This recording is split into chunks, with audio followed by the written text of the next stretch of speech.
Debashish ସାମନ୍ତରାୟଙ୍କର farm ହାଉସ୍ରେ ଭୋଜି ହେଲା। ଝୁମୁକାରେ ଯେମିତି କିଛି ନେତା ଯାଇଥିଲେ, ସେଇ ନେତା ମଧ୍ୟରୁ କିଛି ମଧ୍ୟ ତାଙ୍କ ଫାର୍ମ ହାଉସ୍କୁ ଯାଇଥିଲେ। ହେଲେ ଦେବାଶିଷ ସବୁବେଳେ ସ୍ପଷ୍ଟବାଦୀ, ଖୋଲାଖୋଲି କହିଦିଅନ୍ତି।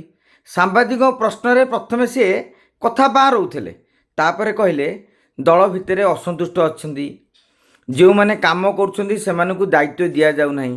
ଆଉ ସବୁଠାରୁ ବଡ଼ କଥାଟି ଥିଲା ଯେ ଯିଏ ସନ୍ନ୍ୟାସ ନେଇଯାଇଛନ୍ତି ସିଏ ବର୍ତ୍ତମାନ ଦଳ ଚଳାଉଛନ୍ତି।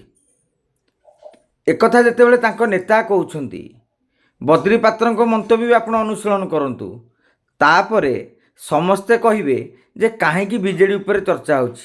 ବିଜେଡ଼ି ଉପରେ ଚର୍ଚ୍ଚା ଏଇଥିପାଇଁ ହେଉଛି କାହିଁକି ନା ଆପଣଙ୍କ ଦଳର ନେତାମାନେ, ମାନେ ବିଜେଡ଼ିର ନେତାମାନେ ଚାହୁଁଛନ୍ତି ଚର୍ଚ୍ଚା ଆଗକୁ ବଢ଼ୁ ଏବଂ ଦଳରେ ଯେଉଁ କନ୍ଦଳ ସୃଷ୍ଟି ହେଉଛି, ଯେଉଁ କଳି ସୃଷ୍ଟି ହେଉଛି, ମୁଁ ଭାବୁଛି ଏ ମଞ୍ଜି ଗୁଡ଼ାକ ବୁଣା ଚାଲିଛି।